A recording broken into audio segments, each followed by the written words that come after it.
que Lauriane Boussac est avec nous. Bonjour Lauriane. Bonjour. Alors, vous êtes la fondatrice d'Essentiel Harmonie, votre entreprise de naturopathie et secourisme animalier.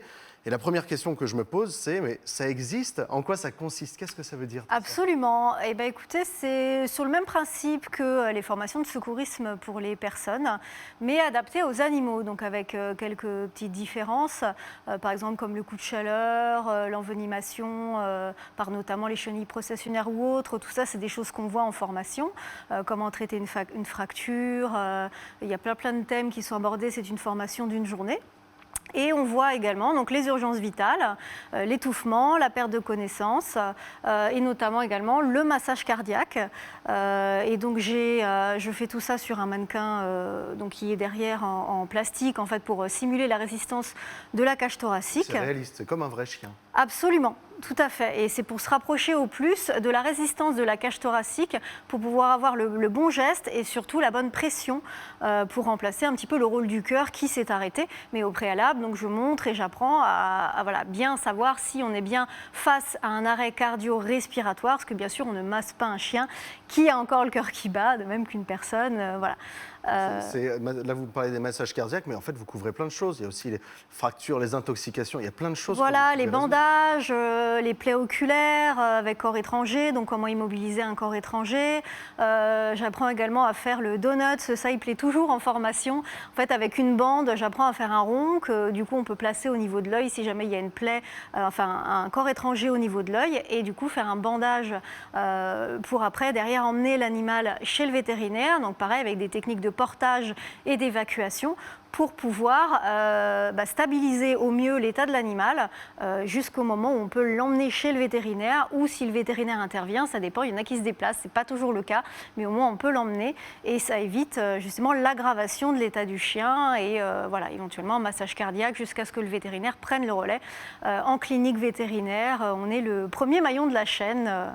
C'est ça, ça permet de faire la base et de faire en sorte que notre pauvre animal qui ne va pas bien, ça se stabilise un petit peu. Absolument, tout à fait. Et ce que j'ai rajouté étant donc naturopathe, c'est ma petite touche personnelle, parce que je suis formée aussi pour les personnes en prévention et en gestion du stress et des émotions. Donc j'ai rajouté dans cette formation-là, alors qui existe déjà, hein, j'ai rien inventé. Moi j'ai été me faire former à l'école vétérinaire de Maison-Alfort et j'ai personnalisé ma formation avec justement un module de gestion du stress en intervention pour éviter la crise de panique et se dire « je ne vais jamais y arriver ». Il y a vraiment voilà, des petites techniques aussi, ouais. très rapides que j'utilise aussi pour le milieu professionnel, pour gérer son stress, des petites techniques express pour justement apprendre à se canaliser et à faire, puisque je vous apprends, donc vous savez faire. Et tout au long de la formation, je donne aussi des petits conseils naturaux. Donc vous avez la trousse de secours classique et en plus, je donne un exemple de trousse de secours avec que du naturel. Comme ça, les gens ont le choix, mais voilà, vu qu'on tend quand même à des choses un petit peu plus naturelles, nos amis les animaux y ont droit aussi, donc voilà, et je dispense aussi ces petits conseils-là, c'est mes petits plus sur cette formation-là. Donc vous couvrez beaucoup de choses. Oui. Et une chose, on en a déjà parlé, c'est le massage cardiaque. Oui. Vous avez apporté un mannequin. Absolument. Essayez de nous former rapidement, qu'on voit un peu à quoi ça ressemble. Je vais vous montrer, et puis on va aller vous voir. pourrez comme ça le faire. Alors je vous suis. Donc là, c'est un chien qui ressemble donc à un vrai chien. Absolument. C'est ça ? Donc on est vraiment voilà, sur comme si c'était un réel chien. Alors la tête est un petit peu surélevée. Sur un vrai chien, vous aurez vraiment un chien qui sera complètement au sol. Là c'est surélevé puisque là, en période Covid, je ne fais pas pratiquer les insufflations, mais sinon je fais pratiquer les insufflations. Donc c'est plus facile pour le stagiaire d'avoir donc la tête un peu surélevée pour faire ce qu'on appelle le bouche à truffe, qui amuse toujours beaucoup. Donc je vais vous faire version chien. Voilà, la démonstration. Alors comment on repère le cœur déjà ? Alors, il faut savoir qu'un chien inconscient, on le trouve toujours à droite. Pourquoi ? Parce que le cœur, comme nous, est légèrement à gauche. Donc, ça nous permet d'avoir accès plus facilement au cœur en le couchant à droite. Donc, vous avez un repère. Le cœur est au milieu de la cage thoracique, en fait, comme nous. Donc, vous tracez un petit peu de droite, comme ça, qui se rejoignent. Et le repère, c'est le pli du coude. Donc, vous prenez les pattes que vous alignez. Vous avez le repère du pli du coude et le cœur va être ici. Donc vous placez vos mains de cette façon-là. Donc ça, c'est vraiment pour avoir un bon appui.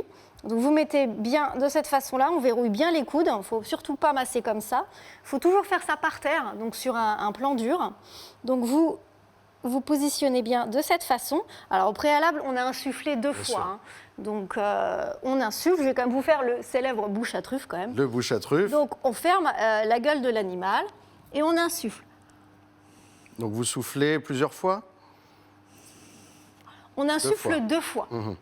30 compressions, on insuffle, 30 compressions. Et donc les compressions, on y va. 1 et 2 et 3 et 4 et 5 et 6 et 7 et 8 et 9 et 10 et 11 et 12 et 13 et 14 et 15 et 16 et 17 et 18 et rapide, 19 et 20 et 21 et 22 et 23 et 24 et 25 et 26 et 27 et 28 et 30. Donc, Et on 30 recommence. compressions, et on 2 recommence. insufflations, 30 compressions, 2 insufflations, 30 compressions. Je fais toujours compter à voix haute, puisque si ça vous arrive dans la rue, et les gens vont avoir tendance à venir vous voir, savoir ce qui se passe. Et le fait de compter à voix haute, ça va un petit peu les inciter à pas trop vous déranger. D'accord. Parce qu'il ne faut pas du coup vous perturber dans le comptage que vous êtes en train de faire, parce qu'il faut quand même s'y retrouver. Allez-y, je vous laisse. Alors, je vais juste me positionner, mais je ne vais pas le faire parce qu'il faut vite qu'on enchaîne. Mais Je vous en prie. Plie du coude, Voilà. à peu près ici. Voilà, tout à fait. Je mets ma main comme ça. Absolument. Comme L'autre ça, par-dessus, l'autre voilà. par-dessus, et je ferai comme ça. Voilà, absolument. C'est Après ça. avoir fait les insufflations, le bouche à truffe. Le bouche à truffe, tout à fait. Merci beaucoup. Merci de beaucoup rien. pour cette démonstration. Bon, c'est pas simple, effectivement. C'est pour ça que ça vaut le coup d'apprendre à le faire. Merci beaucoup, Lauriane, d'être venue. Mais de rien. Voilà, la prochaine formation dans le coin à Tours, samedi 15 janvier, Vineuil, dimanche 20 février, dimanche 20 mars aussi. Vous intervenez également sur demande auprès d'associations et ce Oui. genre d'organismes. Vous êtes basé dans le 41, mais vous vous déplacez dans la région Centre-Val de Loire. Tout à fait. Alors, les renseignements et les inscriptions, vous pouvez voir tout ça au numéro qui s'affiche juste en dessous. On a sauvé les animaux, on en est bien content. Maintenant, on va essayer de sauver l'emploi, Alix.